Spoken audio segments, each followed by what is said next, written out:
Hello and welcome to this week's episode of GIANT's Healthy Innovators Live TV.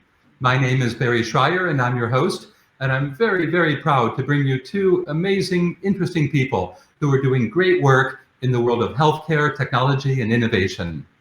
Every week, we have episodes of Healthy Innovators Live TV to showcase leading innovation in healthcare and to talk about some of the greatest challenges in society that relate to healthcare. These shows are sponsored by GIANT Health. The website for GIANT is www.giant.health. Please visit our website, and we invite you all to look at the upcoming event we have, which is a 5-day conference program called GIANT's European Health Tech Innovation Week. That's from the 17th to the 21st of May, taking place in Barcelona, Berlin, Stockholm, Paris, and in Liverpool in England. 5-day conference looking at the leading innovation in healthcare all across Europe, bringing in leaders from hospitals and international healthcare technology innovators and investors and healthcare journalists and some of the leading practitioners in healthcare to showcase some of the best innovation and help with knowledge share and to help businesses successfully gain access to new investors and strategic partners. So we invite all of you to participate in the Health Tech Innovation Week from the 17th to the 21st of May. Once again, check out our website, www.giant.health. So again, I'm very proud to introduce you to two good friends who I've known for many years, leaders in the international world of healthcare, technology, and innovation. Hello, Aline, nice to see you. Good afternoon, Barry. And hello, Thomas, thank you for joining us. How are you today? Good, thank you very much, Barry. Good afternoon. Excellent. Really glad to have both of you on board. And I'm very proud of the work that you're doing and really looking forward to hearing about it. So Aline, let's start with you, please. So Aline, what are some of the challenges in healthcare that we're looking at that you're involved in and examples of technology innovation that can address these challenges? So there's many things happening. So I'm involved in different projects, always related with startups. I mean, I love startups. I've been supporting startups for the past 9-10 years. I think those innovators are doing amazing things that can really make a difference in the healthcare system. And I define myself at Digital Health Connector really to help them connect with the right actors in the ecosystem. And I think it's one of the challenges for them, like it's not always easy to find like the financing to go forward, to find the clients, to find the right person in the big organization that can actually push your solution, like buy your solution, adopt your solution. Absolutely. No, I agree with you entirely. And that's a recurring theme, the challenge that startups have. For example, say you want to engage in a partnership with Google. Well, where do you begin? Where's the front door of Google? Who do you talk to? How do you even get their phone number? So I understand that, and that's a recurring theme. We'd love to hear a little bit more about your experiences and what you're doing in that area. So thank you for raising that. And likewise, Tom, we'd love to hear from your own experience. What are examples of some big challenges in healthcare? And what are some of the examples that you're involved in to address these challenges? Sure, thank you, Barry. So first of all, I get to go to work every day at a very large healthcare institution called the Cleveland Clinic. It's a premier healthcare institution worldwide. We have campuses in Ohio, in Cleveland, Ohio, all across the United States, in the Middle East, and soon to be in London. Nice. We'll have our London facility very soon. So I get to see things not from the outside looking in, but from the inside looking out. Perfect. So a lot of what I tell innovators is, start out where the problem is. Don't come to me with a solution when you don't understand the problem. And I get to see I'm averaging now about 5 new innovations a day almost. I mean, it's I think last week was about 10 new innovations that came through the door of people trying to, promote something. And the biggest areas are those things that improve patient care and patient outcomes. So anything that you can do to show market improvement at a lesser cost to what's being done today, and where you can really show demonstrated results. So that means science. There's got to be science behind it. That's what we're looking for. Just because you can do something with AI or in the cloud or all the other buzzwords that we use today doesn't mean that they're worthwhile. Show me how whatever you've got can really improve patient care in a certain area. If it's genomics, if it's the latest catheter, whatever it is, how is it going to improve care? And again, the other part is we all in the last year, unfortunately, have learned through the COVID experience is that we're moving on to a digital platform. That care is being delivered digitally.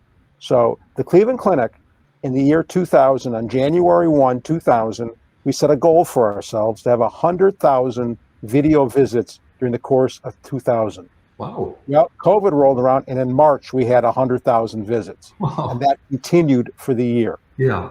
So, but how do you improve that? So people are now going to want to see their doctors, experience their health. How does that move forward, and where do we go from here? Thank you, Tom. That's very interesting and very, very good points. We do see that sometimes there's a disconnect, isn't there, between engineers and entrepreneurs who have these ideas, but the idea isn't necessarily harmonized with the healthcare providers, like you mentioned, the Cleveland Clinic. So that's an extremely interesting point. And Aline, I'm wondering about that. Does that overlap with your world? Do you come upon entrepreneurs and they don't necessarily have that strong enough connection with the healthcare providers? They're what's that famous phrase? It's a solution looking for a problem. Yeah. No, I absolutely identify what Tom was saying now. And I feel that you have on one side hospitals or organizations who have a need, and on the other side you have startups, entrepreneurs who have innovative solutions, but don't really talk to each other. You know, maybe some startups have a solution for Tom, but they don't know that Tom is looking for that solution. Maybe startups have a solution or have a technology that can be adapted to answer Tom's need, but Tom doesn't know that those solutions exist. So I think that's one of the challenges today. So to connect those two worlds and to make them speak. Yes. Yeah. Very, very good point. So Tom, can that be facilitated? How do you say, okay, working within this very large, very successful, internationally highly regarded hospital group, how do you identify the problems, and can you feed them out to the world of innovators? So we do it in two ways. One is we identify problems and then try to go out and find solutions for those problems. And two is we try to connect innovators with key opinion leaders who can help them along the way. Okay. As I said, I see a lot of deals floating around, a lot of new technologies. Very interesting. What I've started doing in the last many years is when I'm looking for, the first thing I look for is who's on their scientific advisory board. Oh. Who's advising them? You know, and if I recognize those names, I can go, okay, they're getting some pretty good advice. Again, last week, I'll give you a quick example. I was working with a company, and the company, we got them to meet with the major department at the Cleveland Clinic that they wanted to meet with the major key opinion leaders. Okay. And I went through a pre-run with their questions. What is your problem in this area? What are you looking for in solutions? And what happened was they came in and did the opposite thing. They came in with their presentation, and guess what? We're not moving forward with them because they didn't understand the problem. So, you know, get key people around you. If you don't have them, come to the Cleveland Clinic, come to the hospitals in Barcelona, come to the hospitals in London, and ask them, you know, talk to them before you come with the solution. Understand the problem. I teach classes in entrepreneurship at Ashland University, and I tell people, that my students all the time, the same thing. Fall in love with the problem, not the solution. Absolutely. Very, very good point. Also, the entrepreneurs need to learn to listen for what Tom's point, like they need to understand the issue. Like also so many times, like when I was working in a pharma company, startups were coming with a solution, asking us, so how can we work together? I said, no, it doesn't work like that. Like understand our problem and tell us how your solution can be adapted to fix that issue, right? So yes, absolutely. So Aline, what's happening in Barcelona in the world of innovation? And are there examples of bringing together these entrepreneurs or people that have innovation ambitions and the actual clinicians who can define exactly what their challenges and problems are? Yeah, there is. So Barcelona is a very busy, very active city. So I don't know if you heard, but we just got like Barcelona Health Hub just got named as one of the best health innovation hub. So that was we're very, very proud of that recognition. Excellent. Congratulations. Thank you. Yeah. So really what we do from Barcelona Health Hub, our mission is to bring together those different actors and to actually to be able to communicate and for the startups to understand their needs, of the corporations like hospital, pharma, insurance, and for them to see what's happening, the different technologies available, the concrete solution available, and to help make that match and collaboration to happen. Yes, exactly. I think those connections are incredibly important, and challenging, but incredibly important. Tom, what's your experience in terms of the concept of a cluster, like with what Aline mentioned in terms of the Barcelona Health Hub? Does the Cleveland Clinic or other organizations like the university that you're teaching at, is there an ambition to grow or to seed a cluster? Does that happen, and does that work?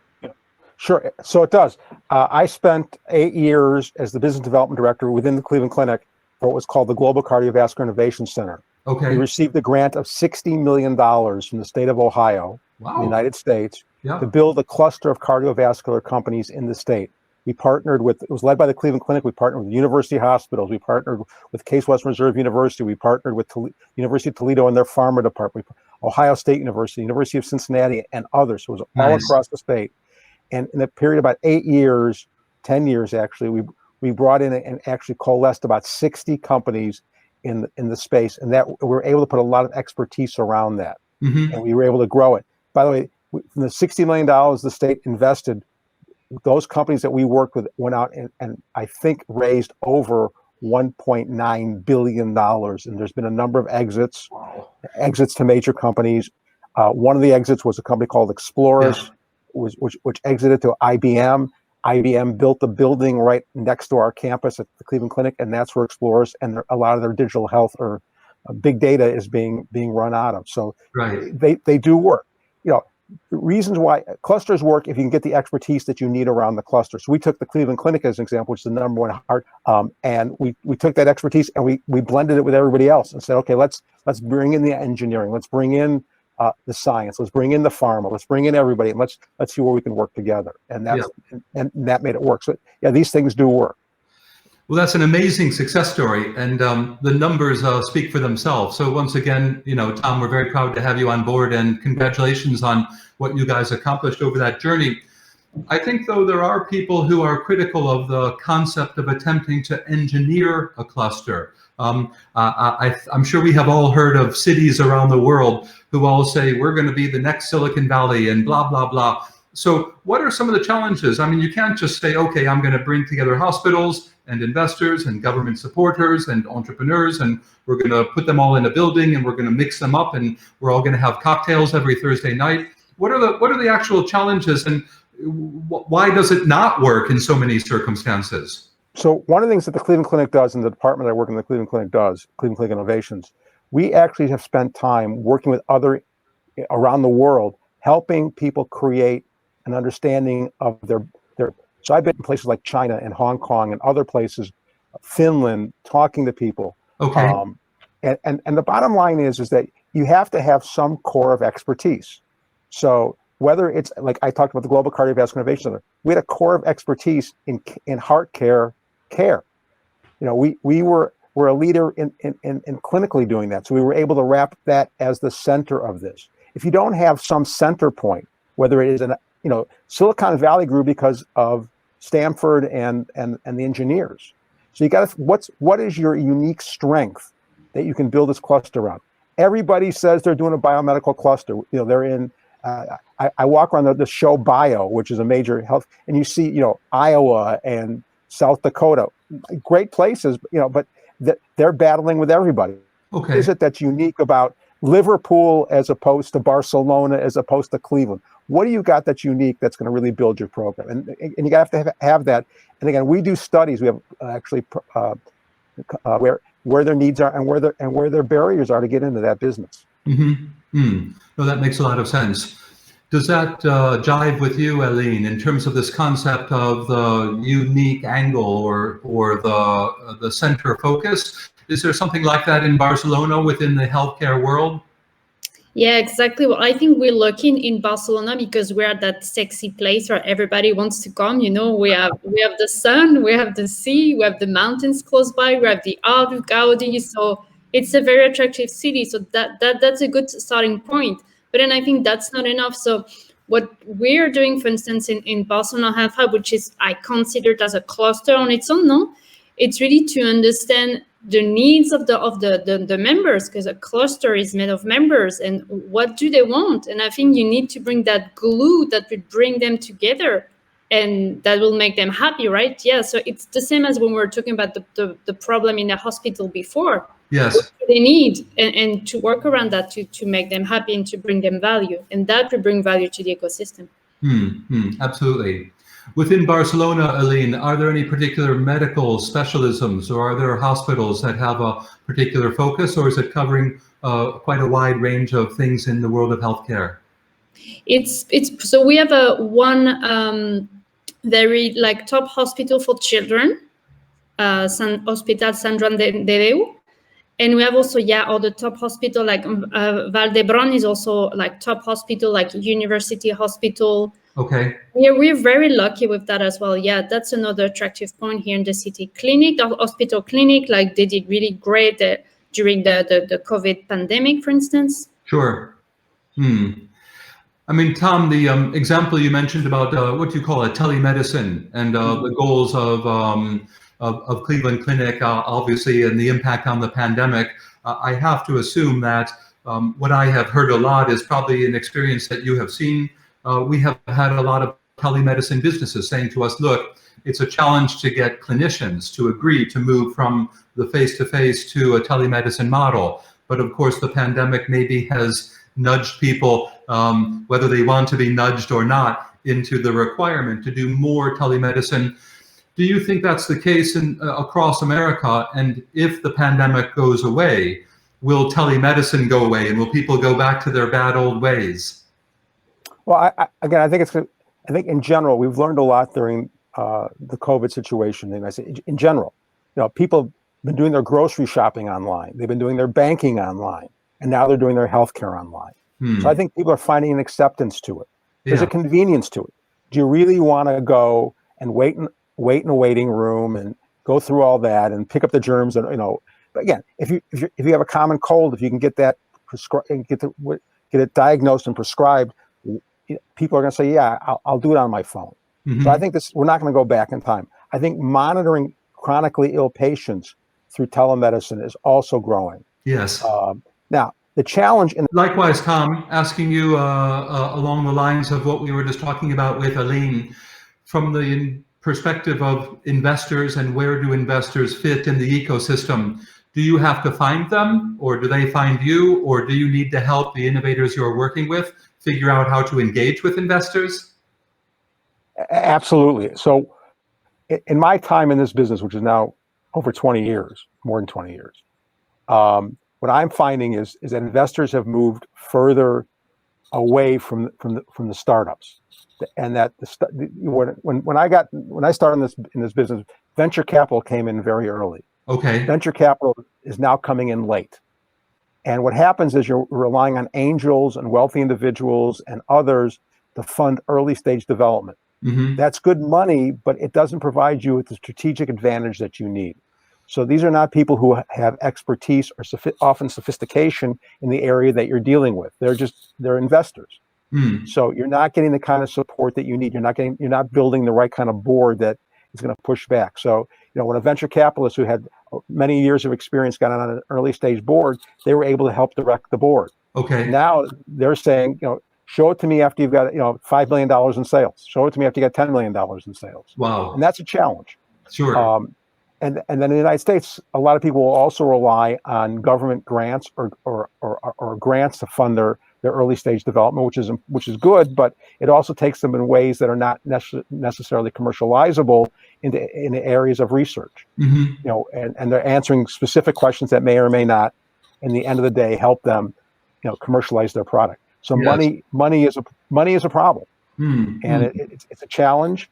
And let me give you the positive side. There are some angel groups that have formed, like a group called Angel MD and others, where there are doctors and others who are actually doing investing, but as angels, and they can get involved. And when they get involved, sometimes they're able to bring a level of sophistication and advice to the company that the company needs. Yes. That's extremely interesting.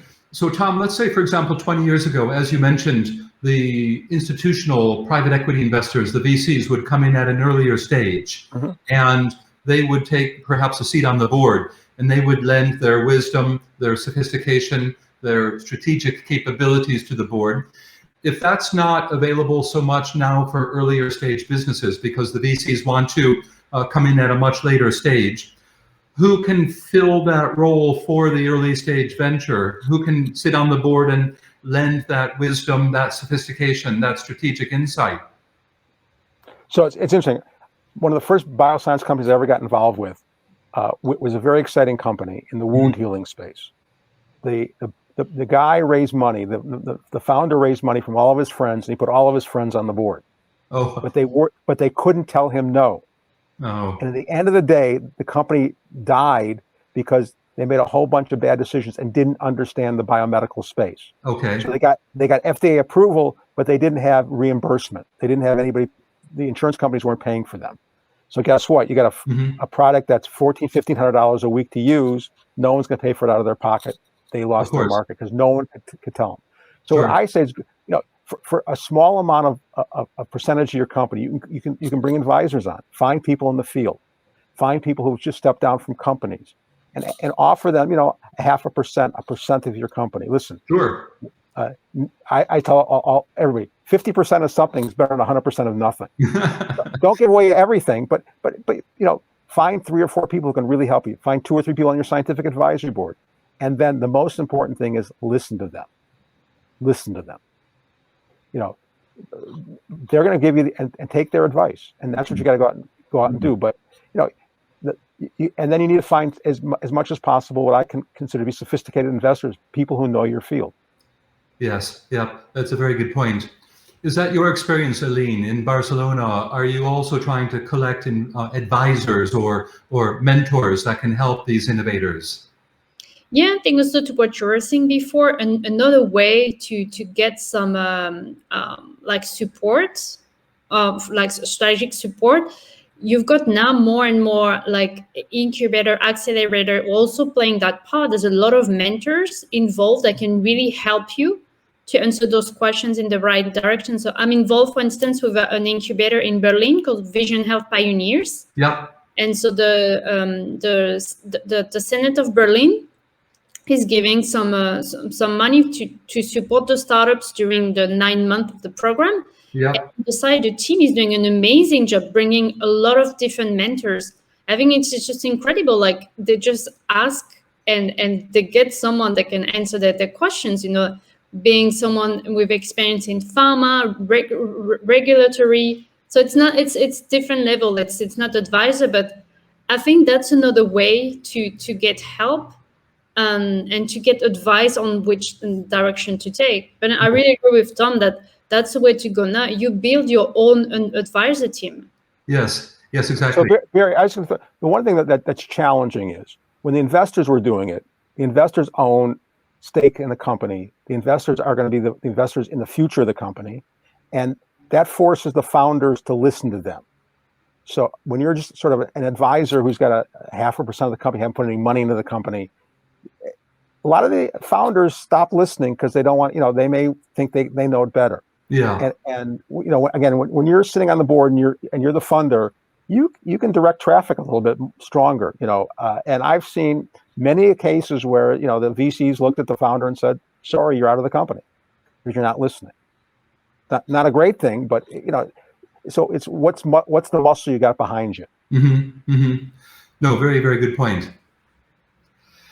Well, look, we've got about 5 more minutes left. And so if it's okay with you guys, just want to find out, first of all, from Aline and then from Tom, any particular projects that you're involved in where you want to message our community. Let's say we've got people around the world, healthcare providers, entrepreneurs, investors, any asks to the community, any requests to the community, anything you want to talk about regarding what you're doing and what's coming up on your agenda. So Aline, anything you want to add in that area? So we've got a packed agenda for 2021 with Barcelona Health Hub. That's where I spend a good part of my time. And we've got maybe I'm going to mention 2 exciting events coming soon. So one is on the 24th of February, and it's a session in English about AR and VR in healthcare. So opportunities. I think it's going to be very, very interesting because there's more happening in that space. So that's 24th of February, 7 p.m. CET. Brilliant. And then we're organizing our first BHHSummit, our annual event. So a mini version of it in Spanish for the first time. Mm-hmm. Will be on the 15th of April. Okay. It is really to bridge the Spanish-speaking countries. So how can we bridge the ecosystem around a language? So we're super excited about that. Yes. Okay. Oh, Aline, thank you for that. And we will put the links to all those events on our YouTube channel and, of course, on our website, so people can learn more about that and get access to those. So that's exciting. And, of course, good luck with those. And, likewise, from your perspective, Tom, any initiatives coming up that you want to talk about, or any companies you've invested in you want to shout about? Sure. So a couple things. One is the Cleveland Clinic Innovations has become very public now in how we're doing things.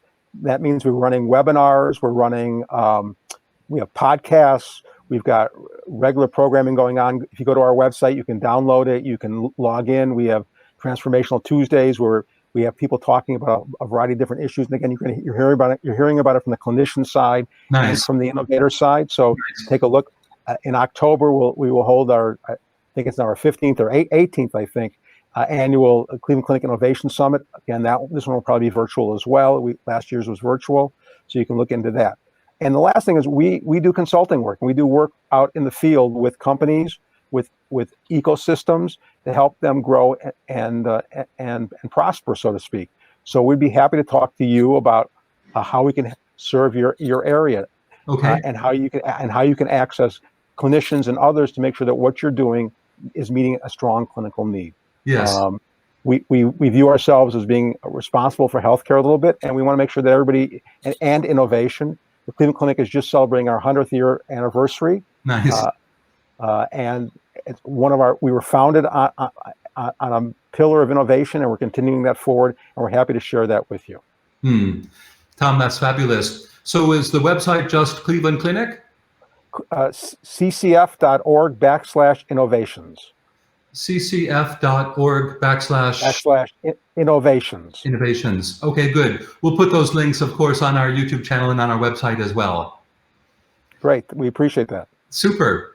Okay, well, we're going to wrap up now, if that's okay with you guys. I wish we could talk for about another 2 hours. I'd love to buy you both a pint and just continue this extremely interesting conversation. I'm very proud to have you guys on the show, and both of you are making meaningful, interesting, and compelling contributions to healthcare. So we thank you for that. Aline, anything you want to summarize with regarding your vision of the future and where we're going to be 5 years from now? Well, I think it's going to be an exciting time. I think we're moving more towards a place where the healthcare is coming to us, not us going to healthcare. That's how I envision the future. Nice, good point. And I hope with technology innovation we can accomplish that. And likewise, Tom, we'd love to ask you the same thing. So, Tom, from your perspective, what are some of the big issues or a vision for the future? What would you like to see actually take place in the next 5 to 10 years? So I think as I said, I believe we should take the lessons we've learned through the COVID experience. COVID's going to be over. Can't tell you when, but it's going to be over. In the near future, it's going to be over. And we're going to go back to whatever normal looks like at that point in time. It's to take all the lessons we've learned on digital health, on accelerating products to market like the vaccine, everything we've learned about patient care and moving that forward. I'm very excited about where healthcare is going. I think it's going to be a thrilling time for all of us. It's a thrilling time for innovators. And again, the Cleveland Clinic looks forward to partnering with you and making this all work together. And again, the one thing you should know is this healthcare is global. We're talking today with London and Barcelona and Cleveland. It's all over the world, and I get to travel. I've traveled all over the world to participate in it. And the world, we have to shrink the size of the world to make it all work. So we're all working together and doing the right thing. Excellent. No, it's a very, very good point, and I certainly subscribe to everything you've just said, Tom. So thank you very much for that. Well, look, like I said, I'm so sorry, but we have run out of time, so we'll wrap up right now. But Aline, great to see you, as always, and really, really grateful for your valuable contribution today. We love what you're doing, and we're very passionate about continuing to support you. So certainly hoping to keep in touch, and we'd love to have you on the show again sometime in the future. And likewise, Tom, it's absolutely great to be in touch with you again. So sorry I haven't had a chance to see you over the past few years, but I certainly have great memories of all the meetings we've had in the past. We love what you're doing and very proud to have someone like you and someone with the stature and credibility from Cleveland Clinic Hospital Group on the show. So thank you for your time and love what you're doing. We hope that these programs... And Barry, I look forward to coming to London and taking up on that pint. Absolutely. Yep. And we'll get Aline to come join us as well. So yes, thanks to both of you. Really, really love having you guys on the show. We hope that we can support you in the future. Once again, for everybody around the world who's been listening in to this episode, this is Giant Health's weekly program, Healthy Innovators Live TV. We are sponsored by Barclays Bank and their Eagle Labs Healthcare Innovation Program. Thank you to Barclays for your sponsorship. Also, of course, we're sponsored by Vodafone Business. Thank you to Vodafone Business for all of your fabulous sponsorship. Look forward to building our partnerships with you. And of course, this program is brought to you by Giant Health. We are a global community of nearly 200,000 people around the world, everybody whose business is healthcare, technology, and innovation. Please contact us. We'd love to have more innovators on the show. We're always keen to engage with more people around the world who are passionately involved in supporting our vision. Our vision is to improve the health and the well-being of people around the world by supporting innovation and supporting health tech entrepreneurs to accelerate the adoption of technology for better healthcare outcomes. So thank you, everyone. My name is Barry Shrier. I hope you've enjoyed this show, and it's great to have you on board. Thank you.